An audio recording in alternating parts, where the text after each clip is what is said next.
Hello, my name is Dylan with the anime summary. Amakawa Haruto is a 20-year-old university student riding the bus on the way to school. He notices two young girls on the other side of the bus sitting down. The bus crashes into cars, knocking the two girls around the bus. The bus doesn't see the train coming and gets hit by the train, killing them. Haruto wakes up in a shack with only a shirt on, having no clue on where he is at. He looks around the room in shock about what is going on. While sitting down, Haruto recalls the memories of his previous life in modern-day Japan. Three men open the door to bring in supplies that make fun of the man that they just ripped off, taking his 10 gold coins and food. They all celebrate their win. Haruto's belly starts to rumble. The three men call him Ryo, which is his new name in the new world. They make fun of him for being stinky and tell him to go take a bath. Ryo heads out to go clean but retrieves barriers near the well. He hallucinates about the two lives he had experienced from his modern-day Japan and the new world he lives in now.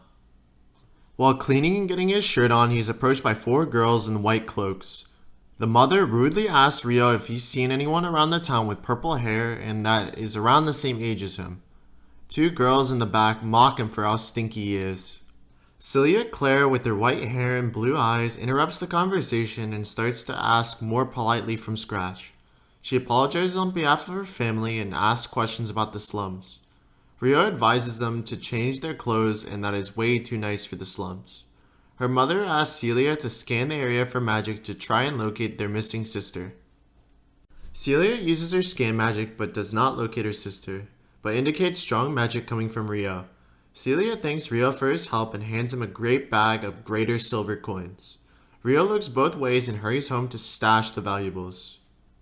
Upon opening the door, he is immediately stabbed by an intruder. The coins shielded Ryo from the fatal blow. Ryo looks around the room, noticing everyone's killed around him. As the intruder is about to strike the final blow, time stops and a magical spirit awakens. She tells Ryo how to use magic, gives him a special aura, and punches the thief in the gut. Ryo dodges all the incoming attacks and grabs onto the thief's arm, breaking it. The thief attacks Ryo with his left arm but gets flipped over by Ryo and knocked out. Ryo notices in the room a strange bag moving.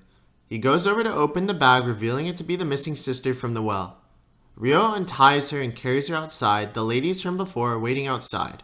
Lady Christina, one of the little sisters, walks up and slaps Ryo. She rudely accuses Ryo of the kidnapping and lying to them about their missing sister. Ryo defends himself, telling them that she was the only one who asked him to bring her. Vanessa, the mother, demands to know what really happened, not believing Ryo. He repeats the same thing and Christina grabs him by the shoulder in a furious rage. Ryo grabs her hands really tightly. Vanessa draws her sword and demands Ryo to release Christina.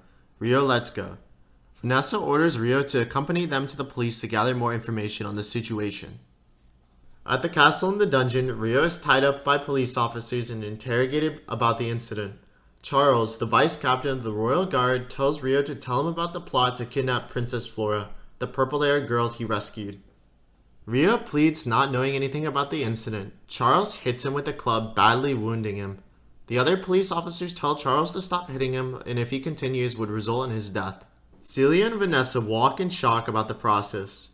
Celia orders him to let Ryo down and lets him down. She uses healing magic to heal his wounds. Later that night, Ryo wakes up to Celia greeting him. Ryo asks where he is and she tells him that they are in the royal palace. Ryo asks Celia about the wounds that he vanished on his body. Celia tells him that she healed him and learned the healing magic at the academy. She tells him that he has a meeting with the king tomorrow. Ryo asks how he should behave in front of the king and to have proper manners. Celia agrees to teach him and smiles happily. The next day in the throne room, Ryo attends the king's meeting dressed up in royal clothes. The king appreciates him for rescuing Princess Flora and allows Ryo to obtain a scholarship and attend the academy. On the first day at school in class, Celia tells Ryo to introduce himself to the class. He introduces himself to the class awkwardly and hopes everyone in the class will respect him for attending the academy. A kid in the class of the royal descent mocks Ryo for talking like a servant and the whole class laughs at Ryo. During the break, Ryo is walking down a hall and finds Professor Celia's room. He knocks, Celia opens the door and yells at Ryo for not reading the sign. Ryo says he can't read and apologizes. Ryo says he only came to inquire about his private tutoring. Celia tells Ryo to come inside. She apologizes for the messy room and says she is usually much more organized. Rio asks Celia what her age is. She replies with 12 and that she used to be in primary academy but skipped grades and graduated high school early. Rio compliments her brains and answers the math questions really fast and easily recalling that he used to be a university student after all. Celia makes tea for both of them and have a conversation about Rio's first day at the academy and if he's had any problems. Rio says no but recalls the other kids bullying him. Before Rio leaves, he asks Celia if she knows any children's books that are good, stating he wants to learn how to read. She agrees and will pick up some from the library. Rio thanks her. The next period in class, they are learning how to fight as knights, practicing their swords and shields. The instructor tells Rio to strike him as he sees fit. The class stops and questions Rio's sword stance versus the instructor. He tells Rio to attack. He recalls from his grandfather in the dojo to not hesitate or hold back. He presses the attack at the instructor. After the fight, the instructor tells Rio that he has the markings of a knight. Rio rejects his invitation to join the knights and has other interests. After class in the library, Rio is studying to be able to read words in this new world. Celia notices him and compliments his efforts on his studies. Rio tells her that end-term exams are coming up soon and that he will give it his everything. The next day in class, the final exams start. The next day while walking, the class is shocked that Rio is tied with Princess Christina on their final. Alphonse, the kid that was bullying Rio in class, sees him and confronts him, accusing him of cheating on the test. Rio says all he did was just take the test, but Alphonse disagrees. One of his classmates, Rana, tells him to stop being jealous and that it's not gentlemanlike to act like that. Celia overhears the conversation and defends Rio, vouching for his hard work and dedication. Alphonse, in disgust, walks away with his friends. In tutoring, Celia congratulates Rio on his achievement of being first on the end-term exams, though she is worried about how the students are treating Rio overall. Rio says he's used to it and to not worry about it. He asks Celia if she had anything happen similar to her. She replies doing the same thing and just ignoring it. Rio teases Celia about her being small and they both laugh. Celia says he's silly. 5 years have gone by and it's the year of 996 of the Holy Era. Before the exhibition tournament, the instructor will pick representatives from the primary school in the class. He demands if your name is called to step forward. The instructor calls on Rio and the whole class is in disbelief and disgust. At the Knights Festival, the announcer, Alfred, announces the beginning of the tournament and that he will become the referee for today's matches. The crowd cheers him in awe about his nobleness. Alfred calls up for their first challenger, Rio. Before entering out of the tunnel, Rio is stopped by Alphonse to tell him to not be pathetic while fighting so it won't affect the people's opinions about him as well. He clowns on Rio and then he walks out.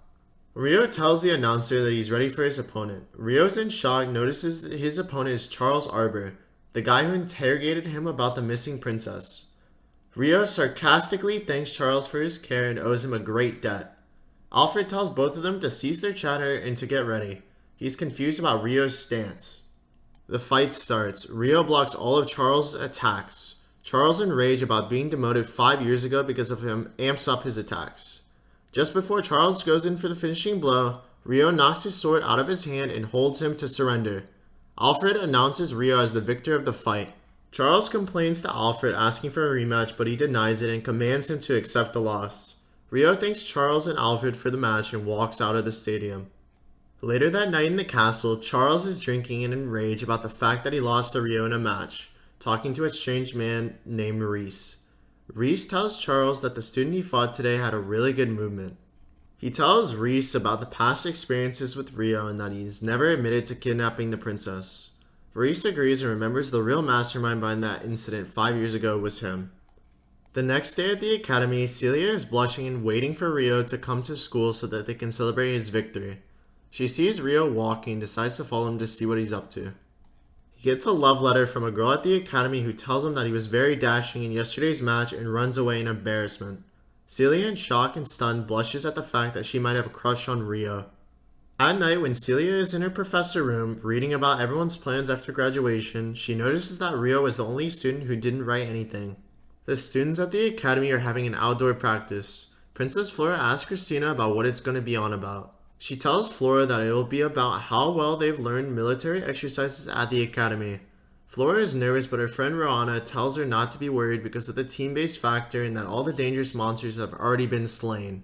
Alphonse ends their discussion to discuss the team's way on going through the mountains and forests to reach the goal by sunset, also stating that good results from the test will have a huge impact on everyone's grades. Rana tells Alphonse that it would be impossible to reach the goal and that it would take twice as long to go anywhere. Alphonse reassures her that he has a scroll that has all the information on the shortcuts and paths. He tells the group that it is pretty much guaranteed to get a good result and information in war is a valuable resource. He asks Christina about what she thinks. She says she doesn't care and will leave the decision up to him. He thanks her and commands everyone to move out.